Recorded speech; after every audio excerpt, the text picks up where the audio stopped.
జగన్ ఆనాడు తీసుకుంది ప్రతీకారమే. జగన్ మీద కేసులు రాజశేఖర రెడ్డి బతికున్నంత వరకు ఆయన అవినీతిపరుడు కాదు.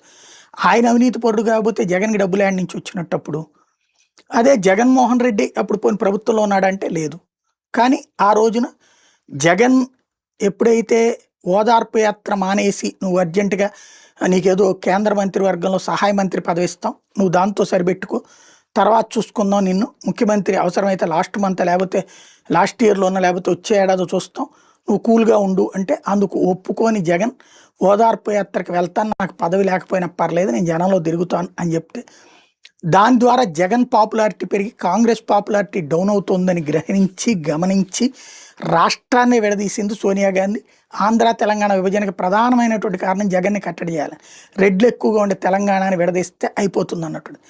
అక్కడి నుంచి ప్రారంభమై చివరికి జగన్‌ని జైల్లో పడేపిస్తే సరిపోతుందని కేసు